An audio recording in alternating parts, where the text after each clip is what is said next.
Wednesday, September 18th, 2013 episode of Free Webinar Wednesdays. This is Eric Cook with WSI Internet Consulting, where we work with businesses and organizations on helping them better understand and leverage the power of the Internet as a strategic business tool. You can learn more about me and WSI online at www.poweredbywsi.com. With me this week is my good friend and Free Webinar Wednesday partner, Mr. Jeff Simpkins. Jeff, say hello to everybody out there in Free Webinar Wednesday world. Greetings, everyone. This is Jeff Simpkins. I'm with Community Bank Consulting, Inc., and you can learn more about me and Community Bank Consulting, Inc. online at www.communitybankconsulting.com. Excellent. Well, I am greeting everyone today from the Wisconsin Dells. I did a session for the Wisconsin Bankers Association and drove up and down the strip yesterday, and it's kind of sobering to see none of the water parks, at least the outdoor ones, with water in them. So it's a sign that fall has arrived and snow's going to be here before we know it. But it's kind of weird to be in the Dells without people running all over the place in their bathing suits and water parks going crazy. So where are you joining us from, Jeffrey? I am sitting in my office at lovely Lake Norman, North Carolina. Excellent. Last time I drove through the Wisconsin Dells was in January when I was doing my reload of my corporate apartment from Minneapolis. I'm sure it looks quite different today than it did in January.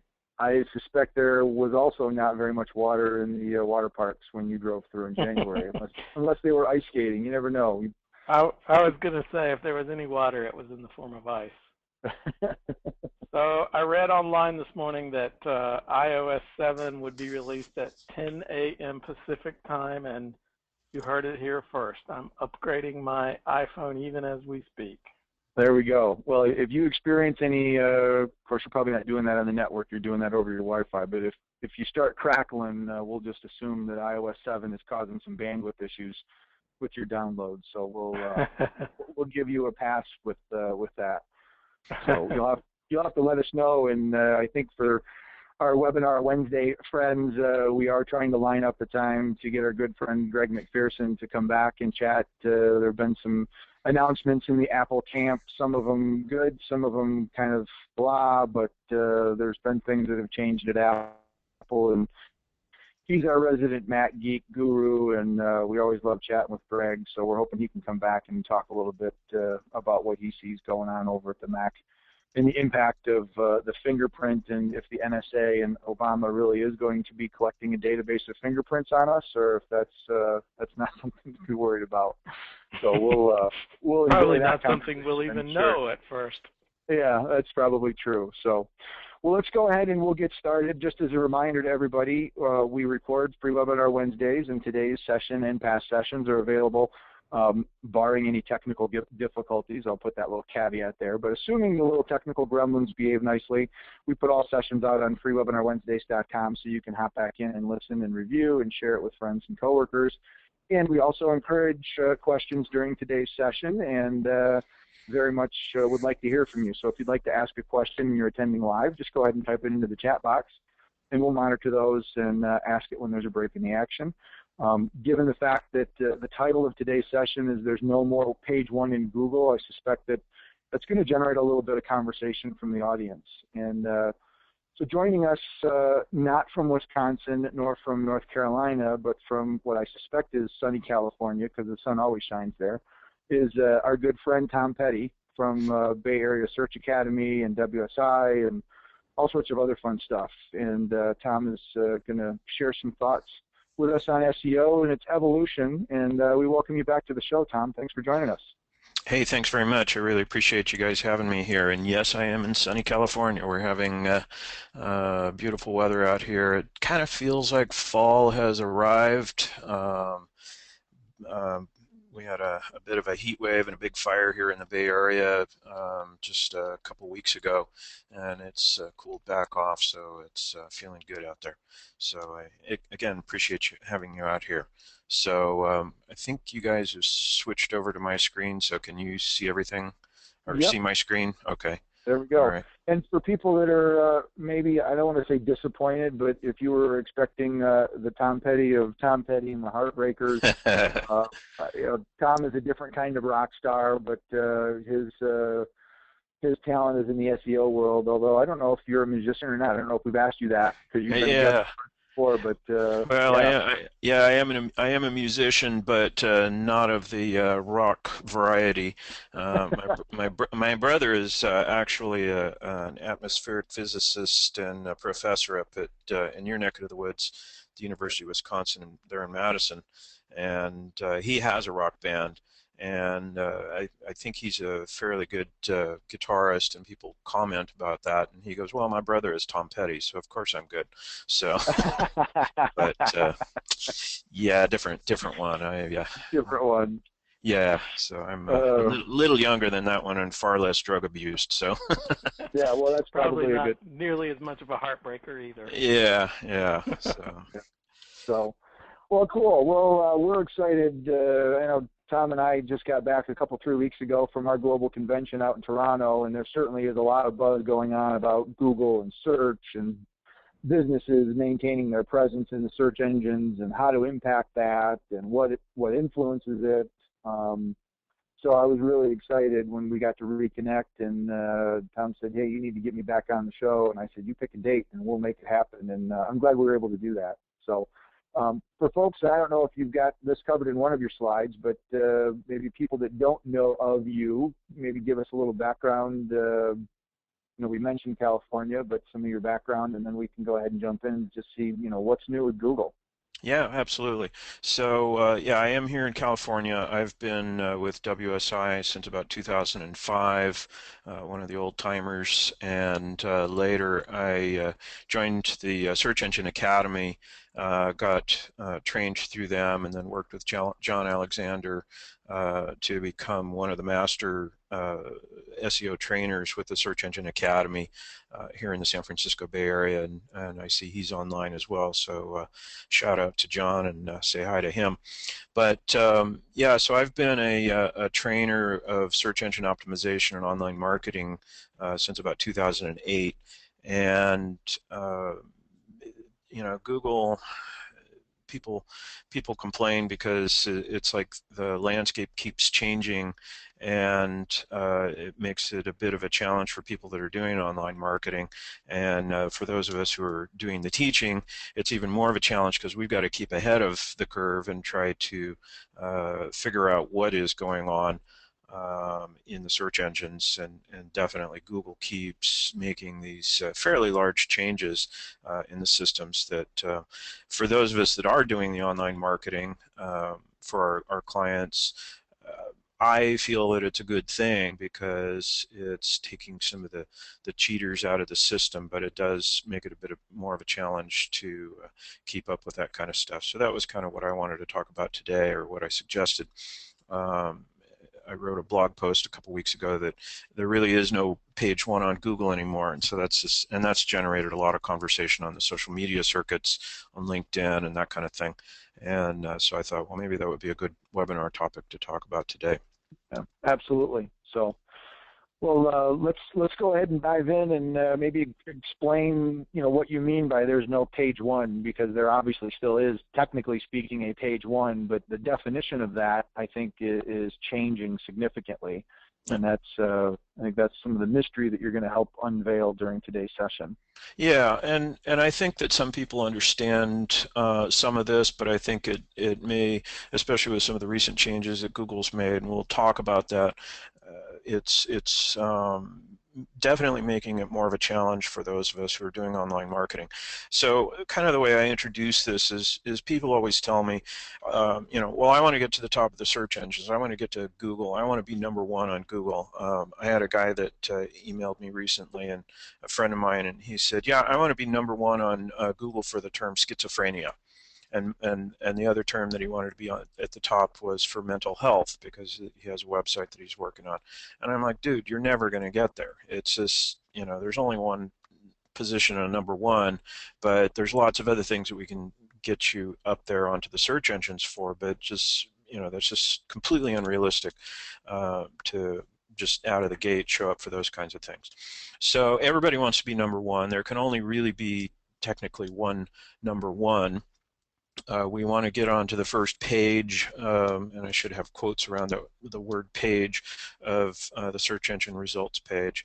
And there are lots and lots of ways of getting onto the top of Google. You can have local business listings, you can have Yelp listings, those kinds of things. You can do search engine optimization on your website, so it's building good content and that kind of stuff within your own website. You can build optimized content on other people's websites that show up on the search engine. And that could be writing guest blog posts on other people's sites. It could be publishing optimized press releases. There's lots of ways of getting out onto the search engines for your key terms. So everybody wants to be number one, but there can really only be number one. So do you agree with that? Do you hear that kind of thing?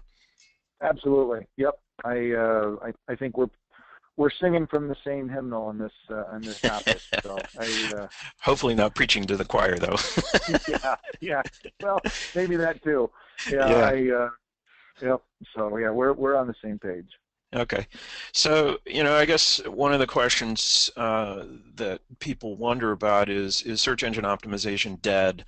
And again, I probably should have the quotes around the word everyone, but a lot of the things that people do for search engine optimization, making sure your keywords are in your title tags on your web pages, is very important for getting up onto the search engines. A lot of people spend a lot of time focusing on the description and the keywords meta tag, and I teach workshops as well, and one of the questions I always ask is, what's the most important meta tag to put your keywords in? And a lot of people stick their hand up and go, the keywords meta tag, and I go, wrong, because Google ignores the keywords meta tag. So use it if you want to, don't use it, it doesn't matter. Just don't stuff it full of keywords.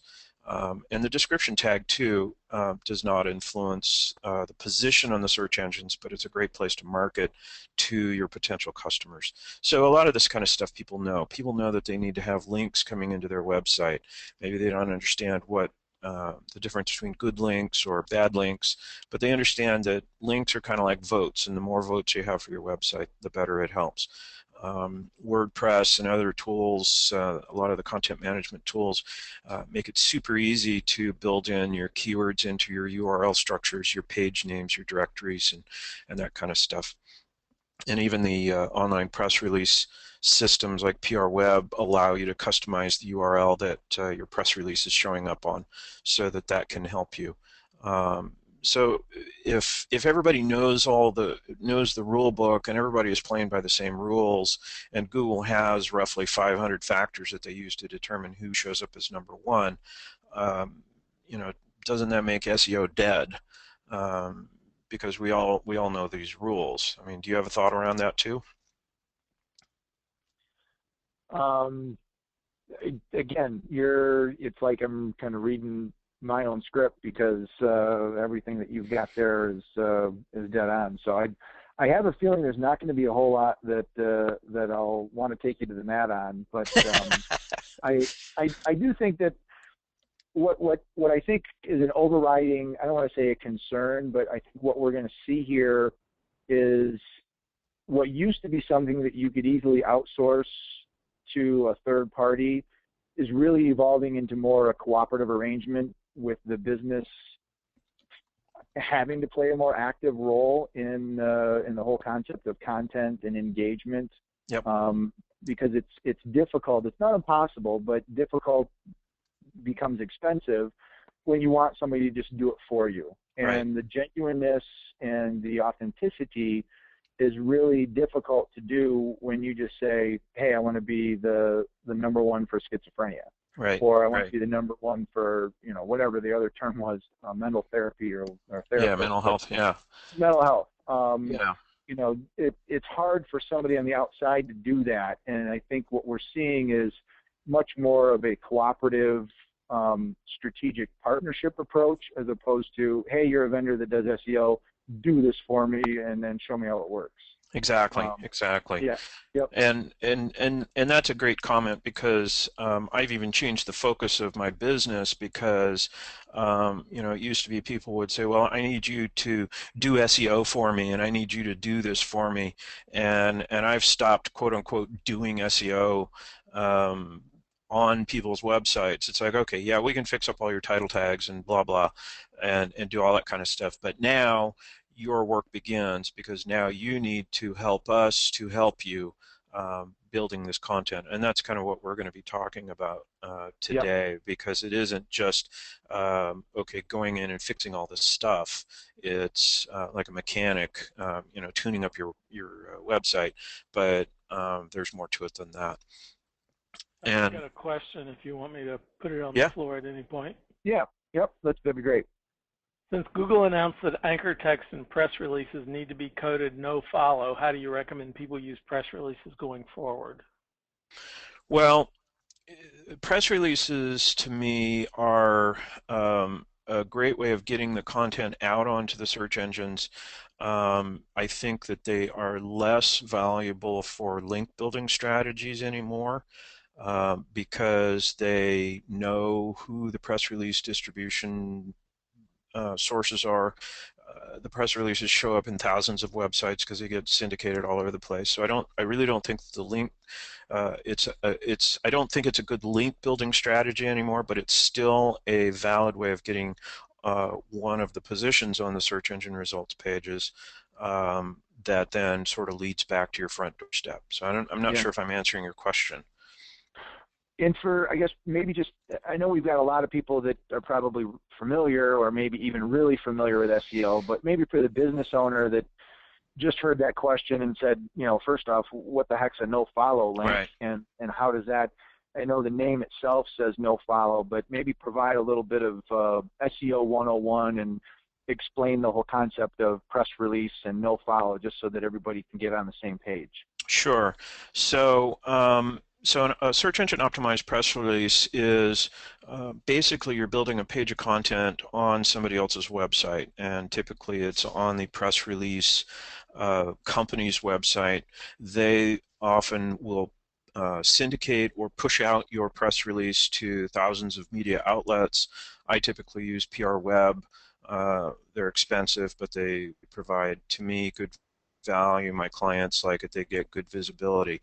The nice thing about press releases is you can build links into them, and in kind of pre-Panda and pre-Penguin, the important thing was to have keywords in your content that you're building. So um, I'll switch over to Google here and we'll do a search for quality process equipment, which is a pretty generic term. And this is an example of a client where we've done a press release, a press release, a press release, and then here's their website. So they're showing up for 4 of the 10 positions on Google, and 3 of these are press releases. So it does give you an opportunity to show up for multiple places, and within one of these press releases, they have a keyword link that says wafer level packaging or whatever keywords that they want that are linking back to their website. So, Jeff, what your question was about the no follow, where links like this can be blocked or can have the kind of the vote value of it blocked from adding any value back to the target website. The link still functions and it still works and it can still lead people back to their website, but it sort of takes away from the value of the link or the keyword value. And so that's what their Google's recommendation is like, okay, lots of people can spew these press releases out, but the links really shouldn't have any link value because in essence, we as marketers are controlling that. So did that cover it? Yep, absolutely. Well, and just as a follow-up, just to confirm, when we talk about links and anchors, just to maybe clarify that, because that was also part of the question. Maybe you could comment on that. What we're talking about from an anchor is really the text that's being used as the hyperlink that Yes. goes to the third-party site. Right. So we've got some jargon we work with in the digital space, so we want to make sure we don't lose folks. And Jeff and I, coming out of the banking industry, certainly are familiar with how jargon can confuse customers. So Right. Right. we want to be careful we're not doing that. Right. And what I did here is I pulled up the source of this press release so I can go in and look at the HTML coding on the back end. And sure enough, here's the link. It starts right here and ends right there. Oops, and I clicked on it. But what Jeff was asking is about the nofollow. So sure enough, PR Web is adding an rel equals nofollow, meaning that the link works, but the value of the link is blocked from the search engines. It's telling the search engines don't put any voting value on that link, and so they are adhering to what Google is suggesting here. So Well, um, that's what that no follow good, means. good. There, we got to geek out a little bit. We saw HTML tag, so I Yeah, feel definitely. comfortable now. Yes, Yeah, exactly. definitely. Yeah, yeah. Yeah. So kind of back to the original question here is SEO dead? Because it's like, okay, we know all this stuff. Google is changing the rules. Panda and Penguin, for those who don't know what those are, they're not cute, fuzzy animals. Um, Panda was an update that came out in 2012, about a year and a half ago, I believe, that was also called the Farmer Update. And it was actually named after a guy at Google whose last name is Panda, not the animal. And it is intended to uh, provide, when people do a search, that Google wants to deliver quality content back to the individual and not um, spun content or content farm created content. So Google wants to try to deliver stuff that's really useful back to people.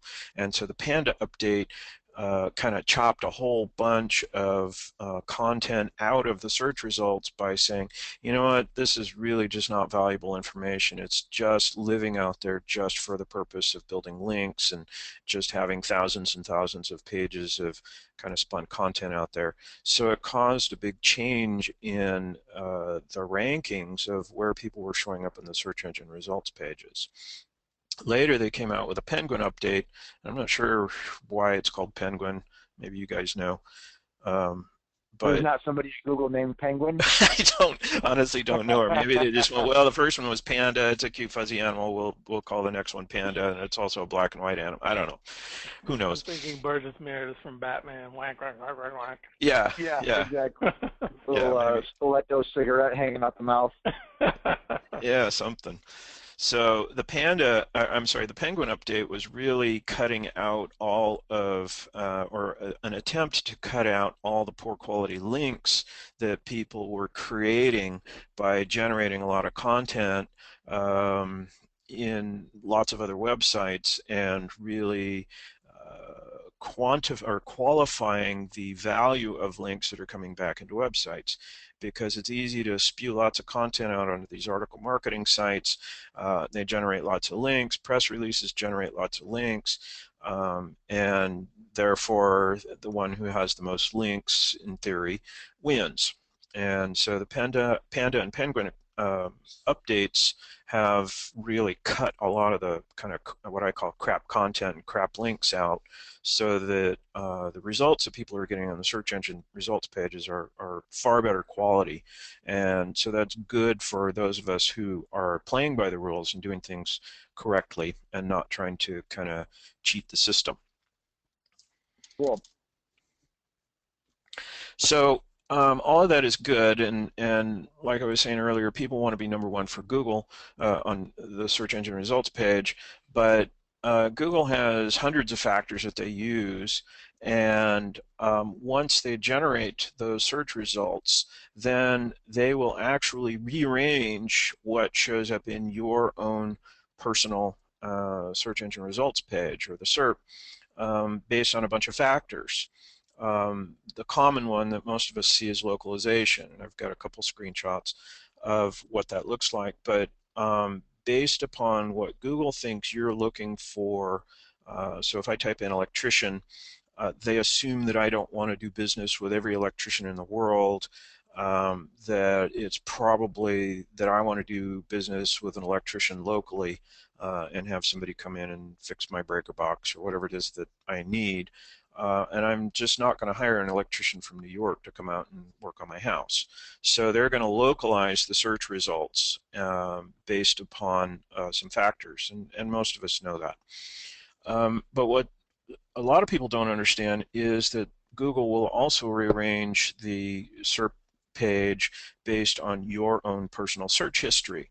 So they're keeping track of what you interact with, what you search for, what you click on, what you plus one, what you share, and what is it that you're searching for. So maybe if you're, the example I often use is if you're a fan of bass fishing, and so you always like to look at bass fishing stuff and bass fishing boats and equipment and where to go and lake fishing and that kind of stuff, and you're not into fly fishing, you're going to interact with different things differently than somebody who is a fan of fly fishing and is going to have different types of equipment and poles and boots and whatever it is that they want.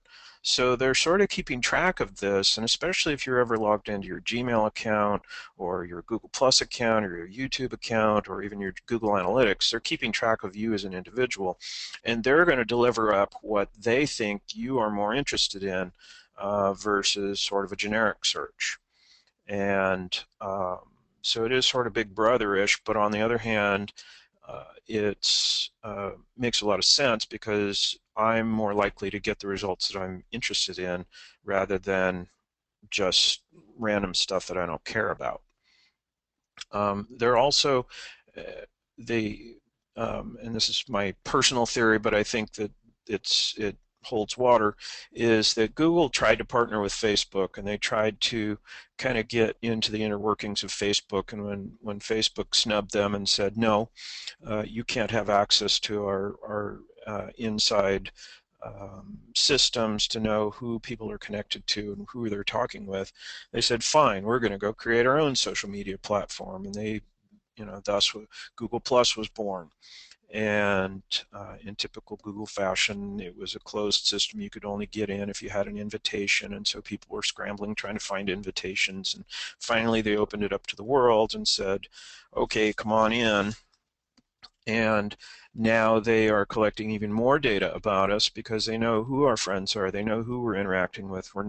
They know who we're um, liking stuff or plus wanting things and all of that kind of stuff. So they're sort of building this internal uh, persona or picture of each individual so that they know who we are. Are we married? Do we have a car? Do we have a house? Do we have a dog?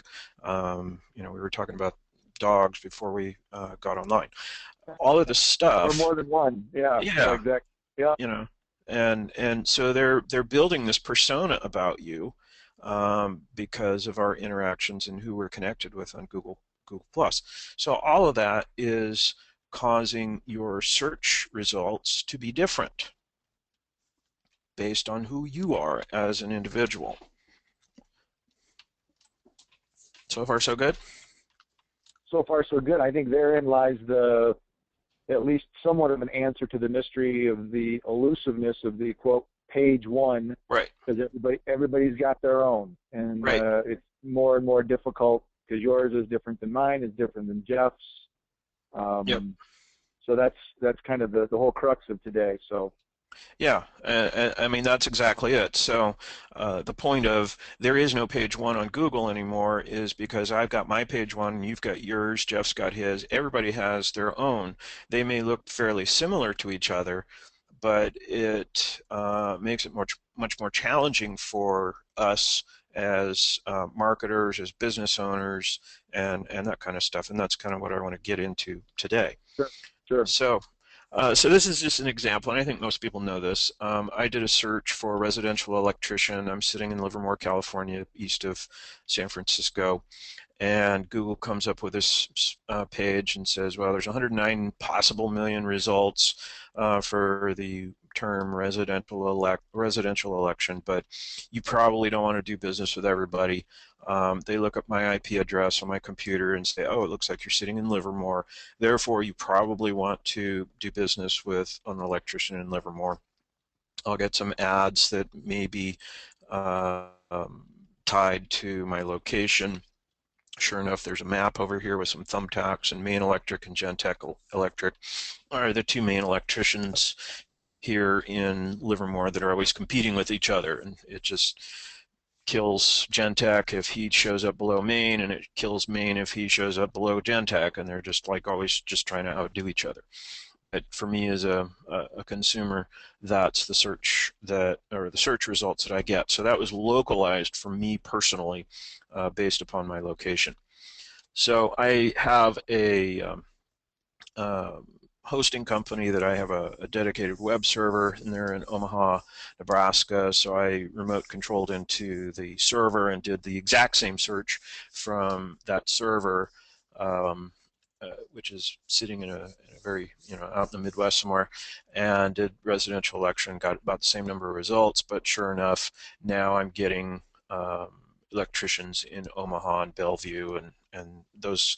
So this is personalization for where you're physically sitting or where you're looking for, and most of us know this, and how to get yourself listed on here. Google is moving from Google Places over to Google Plus, so more and more you need to start establishing that business location on Google Plus. So, but another thing that Google is doing is based upon our personal search history, based upon what they know about us as individuals, and a bunch of other things that we probably don't really know. They're changing these search results based upon what they do know about us. So here I did a search for how marketing has changed, and I'm logged into my local account, and I'm sitting in Livermore.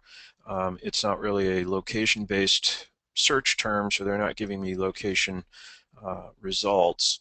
But I did get an ad, so I did get a little bit of a localization here. Apparently, this is a company that's marketing locally, or in the Bay Area or California. I don't know. And then what I wanted to point out is on the next slide, you'll notice that there's this video, and then there's a couple of blog posts here.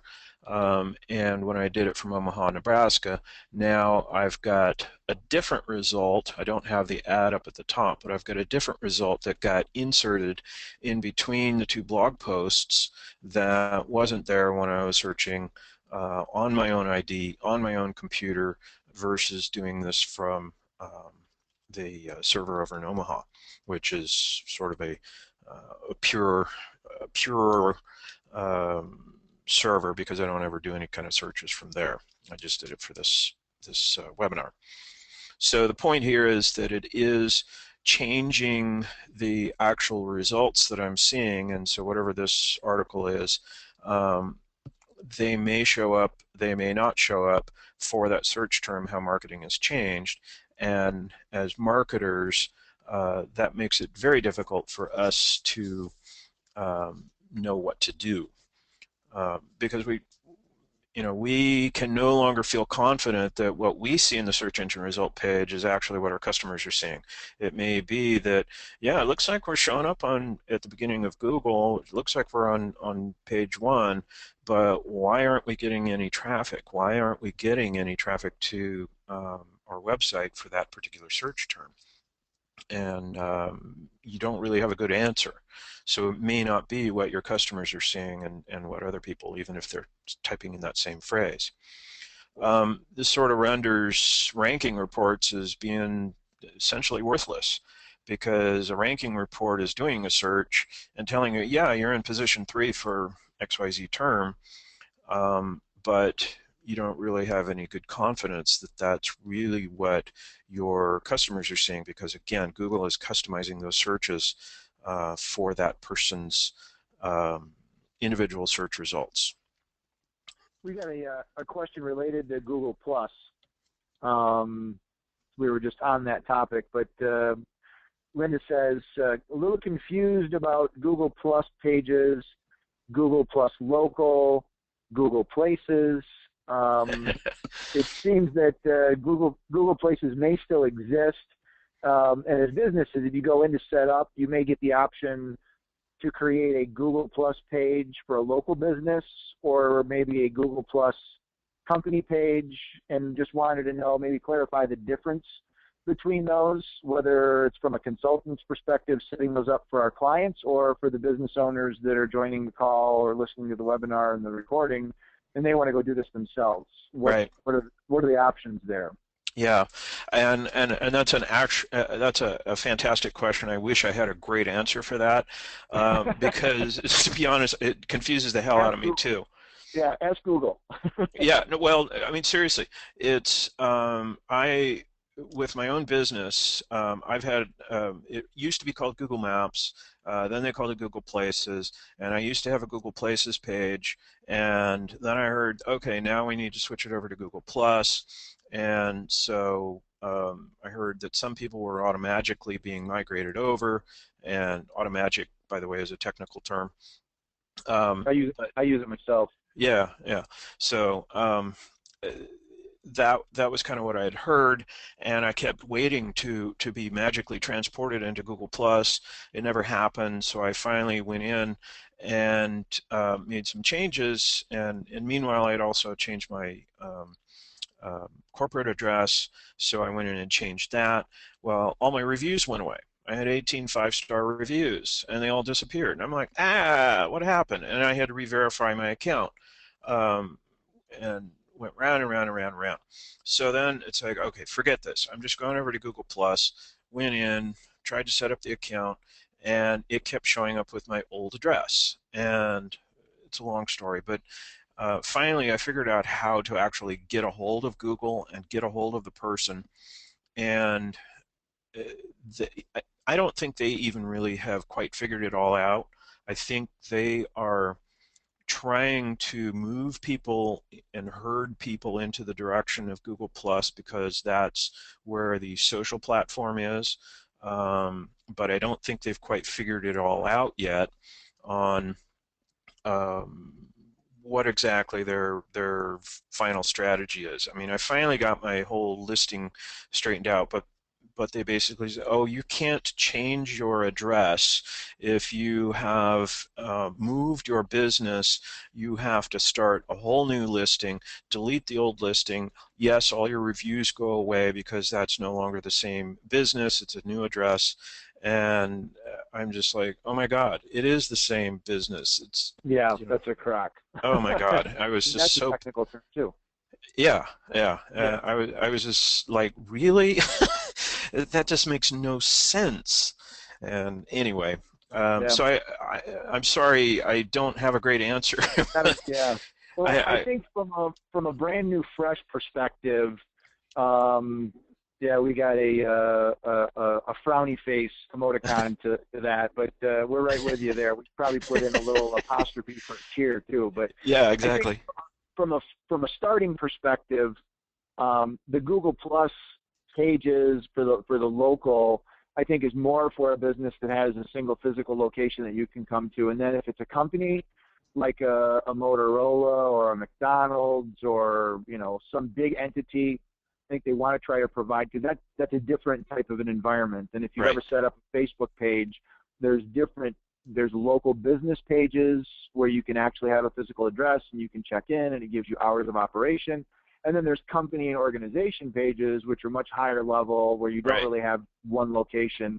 That's ultimately where they're going, but I agree with you, Tom, that the transition is really clumsy. And, right. not even, I think, everybody at Google fully understands how or why they're going to get from point A to B. It's the journey that's going to make it interesting. Yeah, and even when I talked to them, I mean, this was over two or three phone calls with them. um, I got different answers. So, the first guy I talked to said, "Oh no, you need to do X, Y, Z," and then the next guy I talked to said, "Oh no, no, no, that's not right. You need to do this." And I'm like, "Well, Yeah, wait a minute. It's like you guys work in the same department." It's like which is right. So yeah, they're still trying to figure it out. But yeah, you're yeah, right. It's like when I recommend that well, number one, you need to set up your Google Plus page personal page, and then you need to set up your business or your local listing page in Google Plus, because I think that's really the direction that they're moving, rather than trying to establish the places page. Is just do it all in Google Plus. And if you haven't established those things in places already, just go for the Google Plus. Yep. But and they do give you a choice. It's like, are you a corporation? Are you a this? Are you a that? And even when you're looking at those choices, you're kind of going, well, yeah, I'm more than one of those, so I'm not sure which one to pick. So it's a little confusing. They don't really define which one you're Yeah. supposed to choose. There's a So follow-up comment. That sounds just awful. It's almost not even worth it for a small business who doesn't have the ability to hire somebody to do this and just doesn't have a lot of computer knowledge. That is a frustration. it is. It's one of the things that unfortunately there's the term the digitization of business. Yep. It's one of those things that if you don't do it, is it going to hurt you in the short term? Probably not. But at some point, it's going to be something that you're going to have to figure out. And if it waits another couple of months or longer, and is it going to be terrible? Give the Google folks time to get everything sorted out and to figure out what's going on. But at least as Tom has said,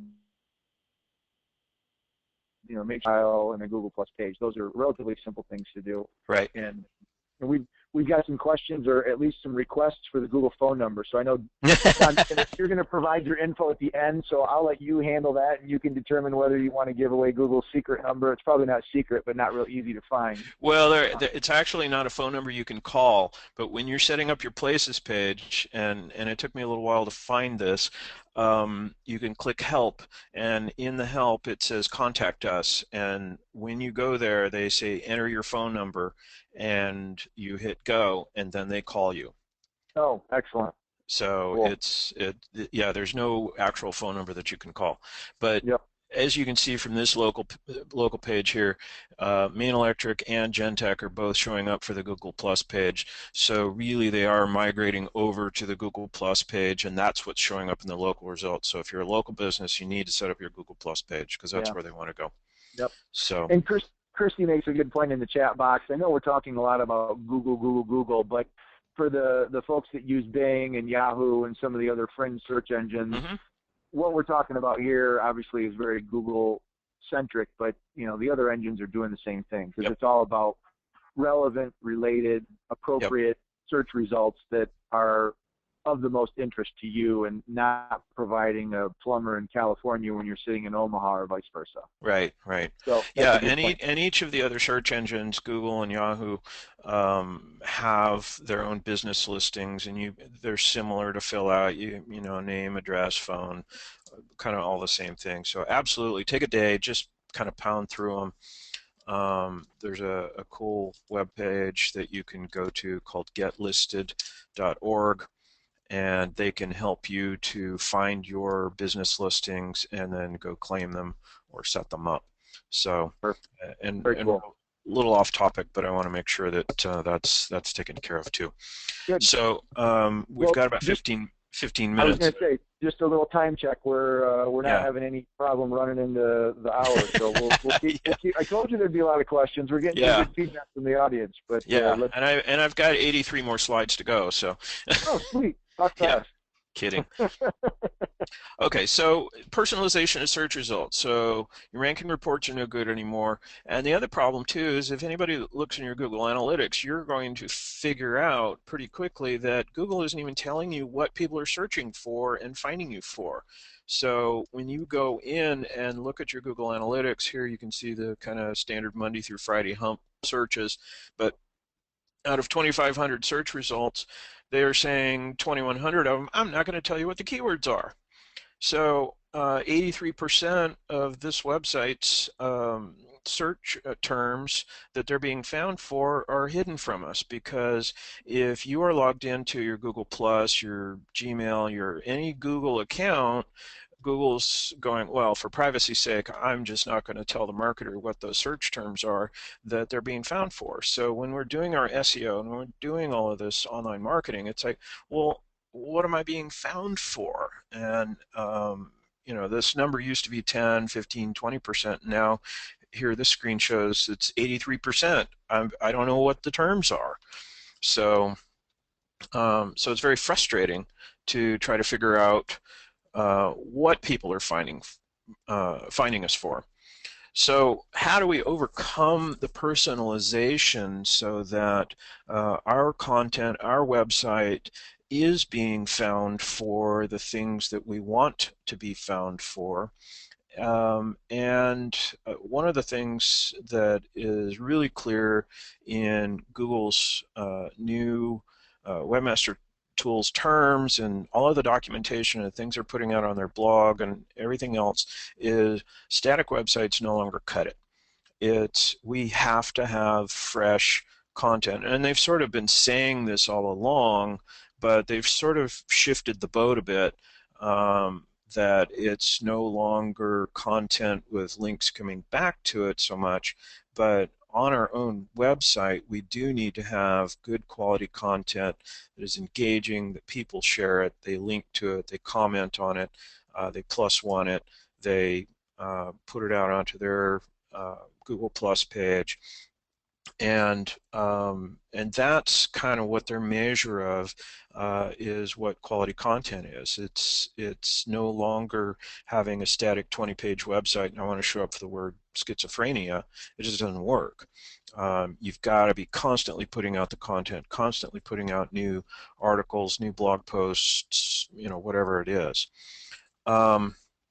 Another thing that is becoming more and more critical, and especially post Panda, because there were so many content farms, people that were kind of spewing the content out onto all the WikiHows and eHows and all the other article marketing websites, is Google wants people to establish Google authorship. They want to tie the quality content that is engaging people back to an individual so that they can say, oh, this individual is an expert in their field. They are providing the good quality content. They're engaging on Google Plus. People are liking their stuff. People are sharing their stuff. And the more that's done, the more you're going to establish kind of what I'm calling an author rank. So you look at Matt Cutts from Google and a lot of the other guys that are and gals that are out there writing lots and lots of articles on Google and I mean pick any topic, and those are the folks that are creating this Google authorship, and there's a little bit of a process that you need to go through to generate this. The other piece is citations, and Google is calling citations, or they call it citations. It's basically a link from other websites back to a particular piece of information. Maybe it's a white paper, maybe it's a PDF, maybe it's some sort of a printed type article, and I've got screenshots that show what that looks like.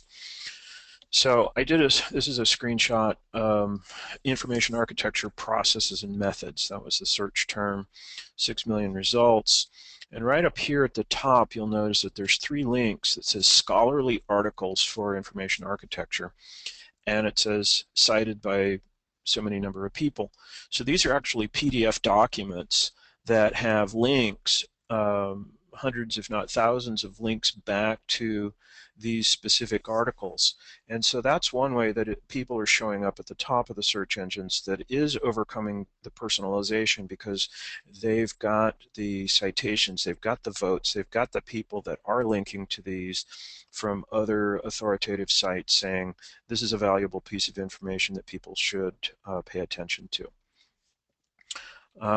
This is also, and people that are on the call have probably started noticing these kinds of things where there are articles with a little headshot next to them. And this is my friend Nancy Weigel, who's also with the Search Engine Academy, and she writes lots of articles about information architecture, and she's a trainer up in Washington, D.C. And the more she writes these kinds of articles, the more she's establishing her Google authorship. So as I mentioned, there's sort of a process that you have to go through so that you do have this Google authorship. It's not hard to do. It's kind of a one-time thing, and you just do it, and you're off and running. But the more she does this, the more she's showing up in other people's Google Plus circles, the more people are plus wanting it, the more people are sharing her articles, the more that's tying this social media um, signals back to her content so that she's going to overcome the personalization of the search and just naturally show up at the top of these search engines because Google is valuing these articles that are authored by an individual like this and can be tied back to an individual. Very cool. Question, and I don't know if because I know we've only got about 8 minutes left, Right. but from a high level, what all would be involved in verifying or authenticating a Google authorship? So it's actually fairly simple, and if you look at the Search Engine Academy blog, there are several articles in there. But in a sense, the easiest way to do it is you have a Google Plus account, your own personal account. Nancy has her Google Plus account. I've got mine, and then in your profile, you go in and you say, "I am an author," or "I'm a contributor to XYZ web page," and typically it's a blog. So you might link it. In her case, she links to blog.searchengineacademy.com. So she says, "I'm a contributor in my Google Plus profile."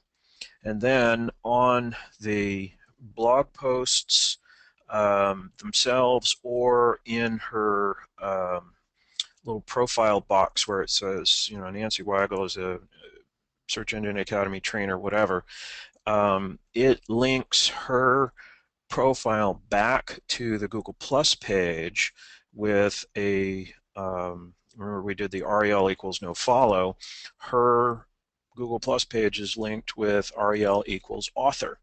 So the target page has to point back to her Google Plus profile page saying she's an author of this website. So if you have those two things pointing at each other, um, then Google is going to come along and go, "Oh, okay, so her plus page shows that she's a contributor to this website. The website is pointing back to her plus page and says she's REL equals author. Therefore, this is validating that piece of information, and this is what's going to establish that authorship." So you can Perfect. have your Plus profile pointing at multiple web pages. So I write for 3 or 4 different blogs, my own, the Search Engine Academy, and a couple others. And so I'm pointing at each of those in my profile, but then each of those is also pointing back to my Google Plus profile. And out of that, it's important that I'm assuming some people may have a business email and a personal Gmail account. You really want to figure out which one of those you want to establish as the authorship because those are going to pull back to a profile which is associated with one email address, or can you have multiple email addresses also as the same author? Yeah, it's typically one email address, but it's One basically email address. your Google Plus profile.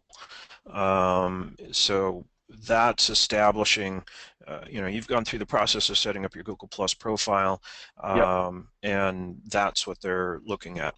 The difficulty here, and I just started thinking about this last week because I was teaching my SEO class, that the person I was talking to, or one of the people that had this question in the class was, it's like, well, what if I don't want the authorship to go back to an individual because maybe we've got a copywriter that we've hired that is writing the content for the company, but we don't necessarily want to establish it back to that individual. We want to have authorship for the company because if the copywriter leaves for whatever reason, then that authorship goes with them. And I said, yeah, I don't know. Um, Google sort of seems to be figuring out the Yeah. uh, plus business page and possibly the authorship thing for businesses kind of later. So I don't know if that means that at some point they'll say, well, company X is the author of this, not the individual. I don't know how that's going to play out. Right. So it's sort of a missing piece in the puzzle there right at the Yeah. moment.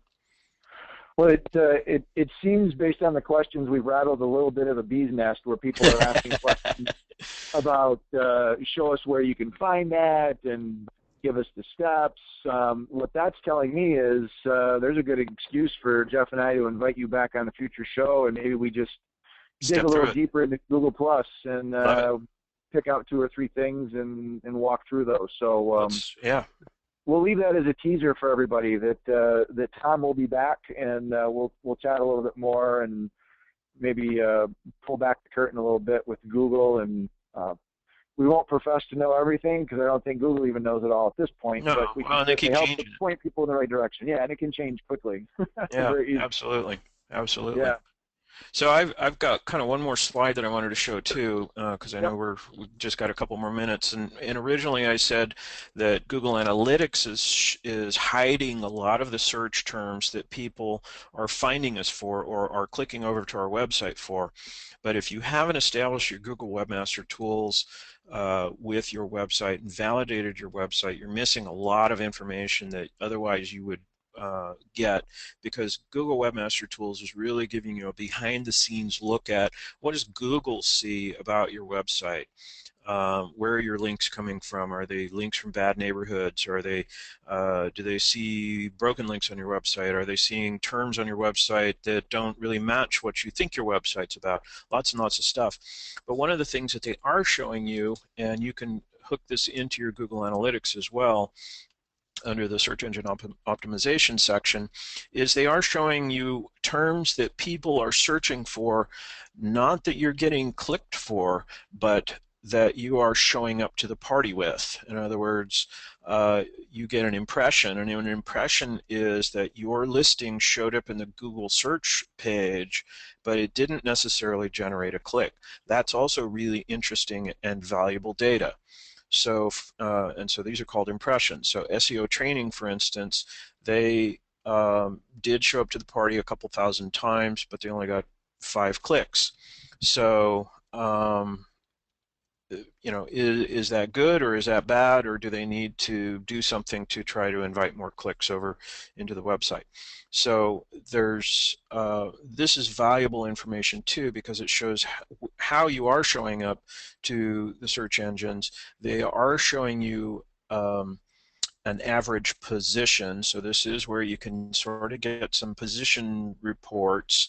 It's not a solid, okay, I'm showing up in position 7, but it is showing that you're getting some position for some of these terms, and it's an average position. So you're going to be moving around depending on where people are finding you, and Cool. then what's your click-through rate. So this is really useful information. Good.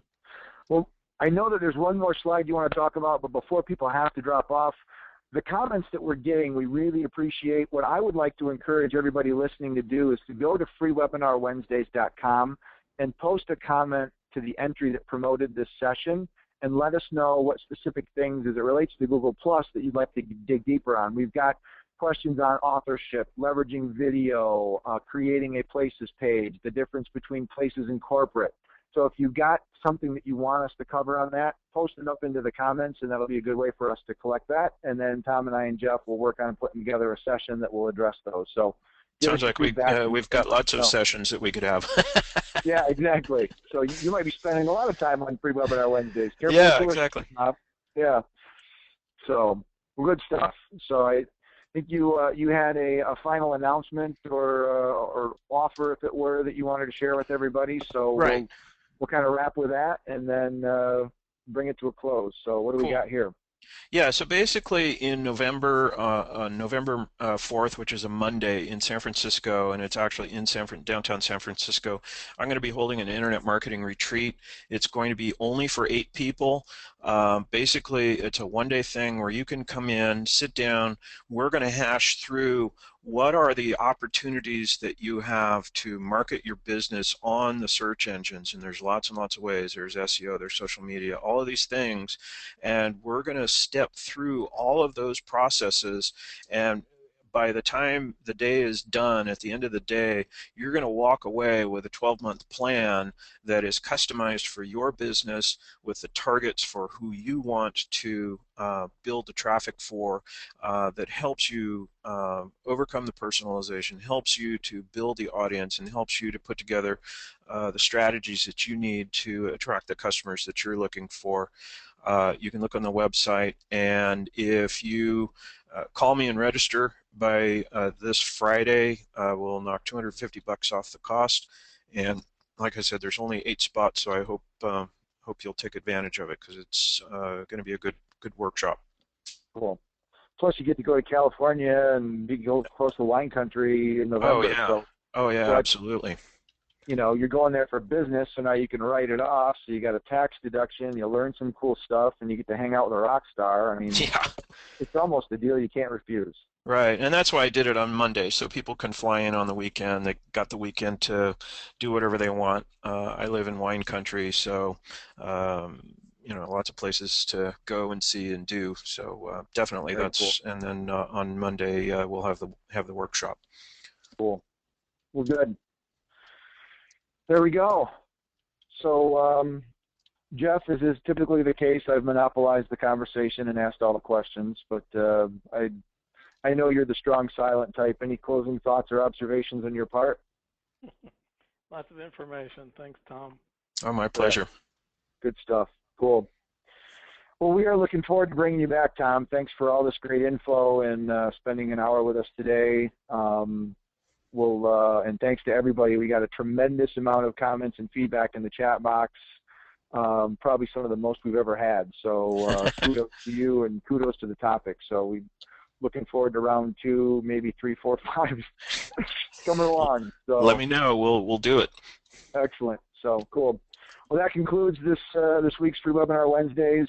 Thanks for everybody that joined us live, and we'll get this recording up as soon as we can, and we'll look forward to seeing you next Wednesday and every Wednesday here at freewebinarwednesdays.com. Until then, have a great week, everyone. Bye.